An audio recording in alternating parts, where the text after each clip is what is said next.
Super Rugby Pacific Round 3 is done and dusted. It was yet another round of very close, very well contested, highly entertaining games. The fantasy points are locked. We're going to go over who the big movers and shakers were this round, who the busts were, what's going on in every position.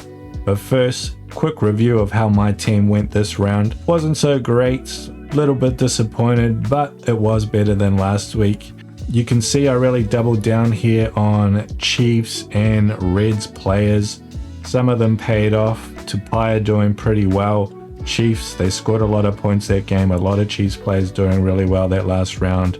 Vai did pretty well for a lock, 36 points. Happy with that. Simon Parker, only 30. A little bit disappointed. There was a lot of opportunities to score in that Chiefs game. A couple did come his way as well, but he sort of spilled the ball, spilled the pass, and yeah, wasn't really able to get the full amount of points available to him. A little bit disappointing there.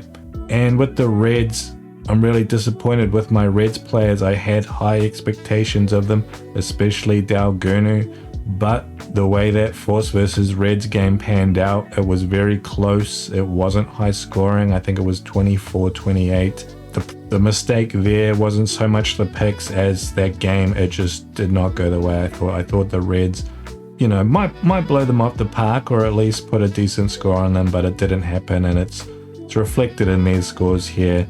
And Dalgunu, he scored that try right at the end of the game. He would have been a complete bust otherwise. And Matty Fezler, I saw last week the Reds, they did go to that mall a few times, and I do like Fezler around the park. Didn't really happen this game, unfortunately. Should have just gone with Riccatelli. I keep saying Riccatelli, he's going to be consistent.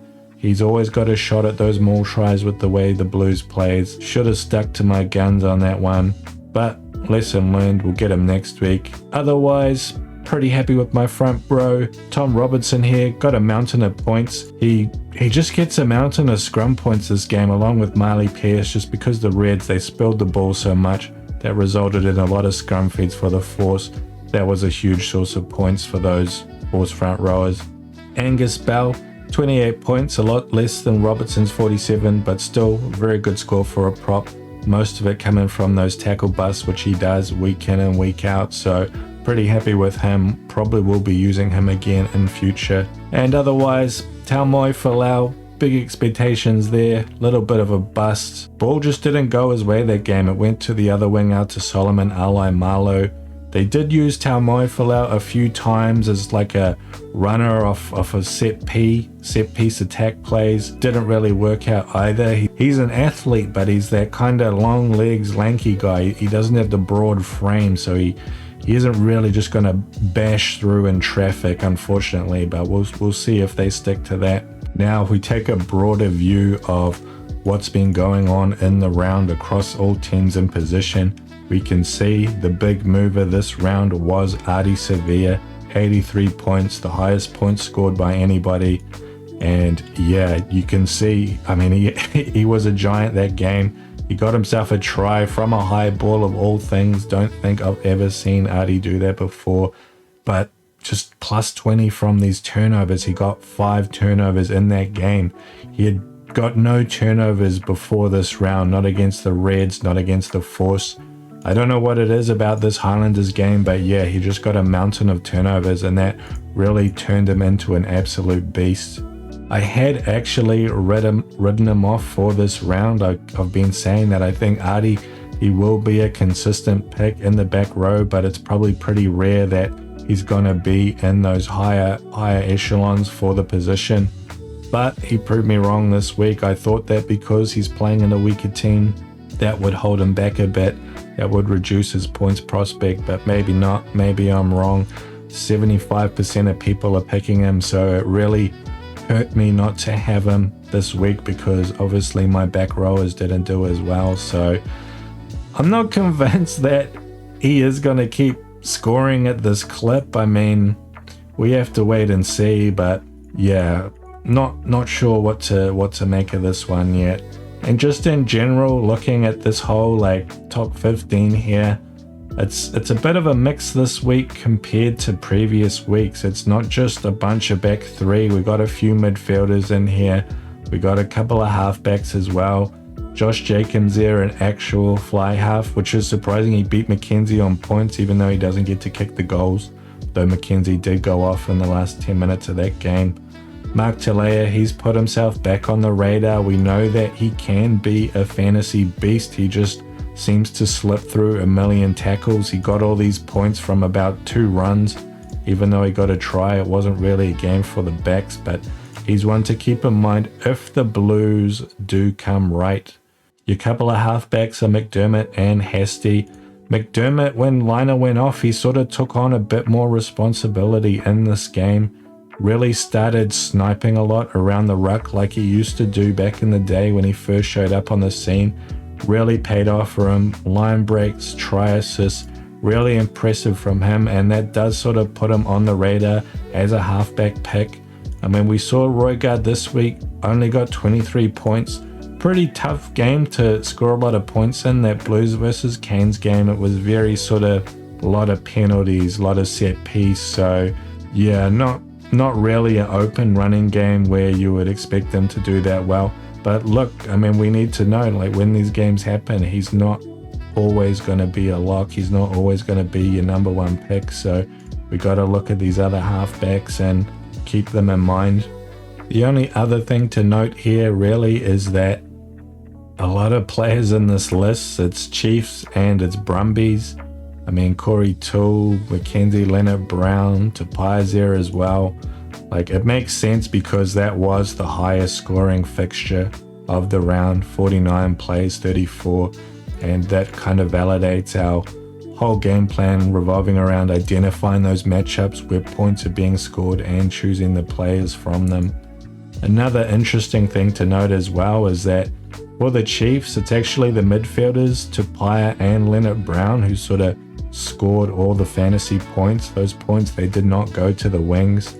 That's in contrast to the Brumbies, where you see their major scorers were Corey Toole and Muirhead. Not really sure what to make of that. I mean, the way those two teams played in that game, the Brumbies were a bit more structured. They'd bang away with their forwards before moving the ball wide. That ended up with wingers being on the end of scoring moves. Whereas the Chiefs, they really were quite opportunist. They attacked a lot of broken play and really involved all of their players. Maybe that's why their wings didn't end up with so much, because they weren't playing off those more structured sort of moves. We take a closer look at each position, starting with the outside backs. We've talked a bit already about the top point scorers here. Another one important to note though, Tavatava Nawai. A lot of people picking this guy, but I do keep saying this, like, the guy's playing out of his skin at the moment. He's pretty consistent, but he's not getting rewarded a massive amount of points for his efforts, and main reason for that is that he's not scoring a huge amount of tries like these other outside backs are. But just in general, being in the midfield, yeah, you're just not getting the huge scores that these outside backs can. So again, I continue to question him as a choice. I mean, when you look at his scores here, they're not bad at all. If he gets 45 points every single week, I mean, on average, he's probably gonna pull out ahead of these other outside backs who really have a bit more of a boom-bust dynamic going on. But something to keep in mind, I'm still not going to be favoring him. Interested to know if you think otherwise. One interesting thing to note about the midfield here, I noticed that when Gideon Rampling came on for the Chiefs, he actually went to the wing. I'm pretty sure he replaced Manasa Mataele. So if he ever starts a game, if he starts on the wing, he could be a really good option at midfield. Because look, he got 42 points here, but I mean, he only came on at like 60 minutes. He only played 20 minutes, and I mean, it's quite fortunate for him to get 2 tries in such a small amount of time. But just the fact that outside backs tend to score more points than midfielders just on average in general. Gideon Rampling, he's definitely a guy to keep an eye on to see if he gets a start, because yeah, he could be a real serious option to pick in your midfield going forward. Had a lot of other midfielders doing well this week though compared to previous weeks. Luke and Leonard Brown, they got double tries, really putting them up there. Quinn Tupaia has proven himself to be quite consistent, scoring big scores in both of his starts. In that Blues game, he did come off the bench and still did really well. So yeah, I'm likely going to be keeping Tupaia locked in. Talia got a good score this week. Did get a slightly fortunate try. Score wouldn't have been nearly anywhere near as good if that didn't go away, but look, I mean, some of these guys, they take their opportunities.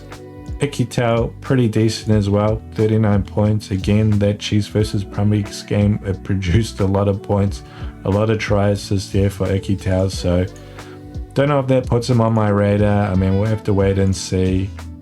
Didn't do very well in that Force game, but didn't play in that first round either, so we'll see what happens with him. Umaga Jensen coming in for the Hurricanes, decent score. O'Donnell, I thought he looked good in the game, but not a huge amount of points to show for it. And Rieko Ioane all the way down the bottom here on 9 points despite playing the entire game. And I said this before this competition started, and I've been saying it every week since, like Rieko Ioane is not a good option the way the Blues play. He does not get the ball, he does not get the opportunities, and I do not see that changing. And it looks like 23% of people still haven't selected, which is crazy. I mean, things might change if the Blues turn themselves around and really start destroying teams again, but even if they do, like, it's through the forwards. So yeah, Rieko Ioane, he's not a great option. Now moving on to the fly halves. Some interesting stuff here. Willie Havili, again, just a very consistent point scorer. Not as many points this round as his previous round, but still 40. Nothing to sneeze at for that slot. I mean, I keep saying it's really hard to go past D-Mac. I picked D-Mac and captain him this week because I did think the Chiefs would blow the Brumbies off the park.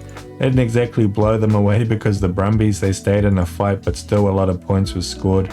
D-Mac was rewarded. Interesting less than Jacob, considering Jacob doesn't get to take the shots at goal, but D-Mac did have to go off with that injury before the end of the game as well. So really happy with my D-Mac choice here. Really happy I made him captain. Gonna be really hard to move me off him, but if I ever did, Willie Havili would be my pick. Super consistent. Really impressed with that guy. In the halves, talked about this before, Cam Roigard, he was a bit of a bust. 73% of people picking him. But look, I mean, Tate McDermott and Nathan Hasty both got big scores. They're the only halfbacks that did do so. And yeah, that really comes from these tries. One for Hasty, none for McDermott, but that huge amount of try assists and line breaks from all that sniping around the ruck. And that's the sort of halfback you want to pick if you don't want to go Roigard, because it looks like either a tough matchup or the Hurricanes aren't playing or he gets injured. We're going to be looking at halfbacks that can snipe. That's guys like McDermott, that's guys like Fakatava, that's like guys like Noah Hotham, who I'm not sure when he's back. Another name to pay attention to here though was Cortez Ratama. He got his first start of the season. Some people were talking him up as an option, and he was in that Chiefs Brumbies game. But yeah, the problem you can see with him is that he's only got 1 point for minutes played instead of the 2 for 60 plus. Like, he's gonna be sharing a lot of time with Xavier Rose, so he's never really gonna get a huge amount of game time. And as we can see, even with the time he had, not really doing a lot, so not too excited by that guy. But otherwise, really not a lot going on at all in this halfback position.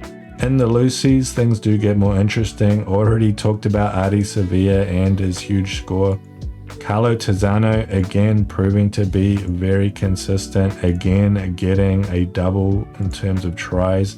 I think he's up to 5 total for the season. I mean, this guy is on track to be top try scorer. He's on track to be Super Rugby Player of the Year. Like, he makes a million tackles. He can score tries. He's good with ball in hand. Like, his work rate is just through the roof. He's got an immense amount of fitness. Like, really impressive player. and gets decent reward for his effort in terms of fantasy. Langy Gleeson's actually quite an interesting one. Didn't expect him necessarily to get a high score here. It was padded out by these 2 tries. But yeah, the way the guy plays, he's really busy. He carries a lot and he gets the ball and he accelerates. And you think that would lead to a lot of defenders beaten. Doesn't seem to work out like that in practice, but he is a guy I have been keeping my eye on. Harry Wilson was another guy that I identified before this round, saying that he would be a good pick. But that is because I was expecting the Reds to blow the Force away. Didn't happen in the end, but still he put in a good innings, a good spread of points here. A lot of tackles, line break assist, a couple of offloads, defenders beaten. Pretty solid effort. And just in general, I am a big fan of number 8s in fantasy. They dip into a lot of points categories. They get all those carries. They get the tackle busts. They can get the offloads and line breaks as well. Oskin Sututu was another guy I was looking at. I was close to going with him this round just because I keep saying about this guy every week. Last year, he was an absolute stats machine, dominated a lot of categories, scored a lot of tries, a lot of good things. But yeah, the Blues, they're sort of struggling this year, and he's struggling in fantasy because of that as well. Did actually get a red card in that game, and yeah, you can see there the big -10. Would have got a pretty good score otherwise, up at 46, would have moved him close to the top. But yeah, he's a guy who's definitely still on my radar, and yeah, I will be seriously considering him for those matchups that I think are better for the Blues, or if the Blues do start to improve. Looking at the locks here, not a lot going on. Top 3 locks all scored tries, so in some sense these next 3 locks here, Berry, Vai, Ryan Smith, their score is a bit more impressive because it's not much less and it wasn't padded out by any sort of tries. So yeah, the locks this week getting a few more points than usual, but mostly off the back of some tries coming their way, so not a lot to read into this. And yeah, the lock position remains one that is not a great source of points. And with the props, the Force props proving very consistent yet again. And this game, all their points mostly came off scrums. The Reds kept spelling the ball, so yeah, a lot of scrums happened that went their way. Other than that, they're pretty busy around the park, make a lot of tackles, do a lot of carries, but they don't get much out of their carries. They're not making a lot of meters or racking up offloads or getting busts. And yeah, Angus Bell, he was my other prop pick. Already talked about him. Really happy with him. Probably going to be picking him in future. And lastly, hooker. I talked about this before. I mean, it's really hard to go past Ricky Riccitelli. He is super consistent, good line-out thrower. And the way the Blues play, very forwards dominated. Like to see a lot of mauls. Riccitelli, he's the beneficiary of that. When he happens, he can get those maul tries. So yeah, I said before this whole fantasy competition started that Ricky's probably going to be the most consistent hooker, but he's rarely going to be the top hooker for the round. But yeah, I mean, proving me wrong. He was the guy this round, and he's been pretty much there or thereabouts for every other round as well. So yeah, it might be time to start to bite the bullet and stop trying to be too clever and just lock in Ricky every week. And that'll do it for the fantasy recap for this week, guys.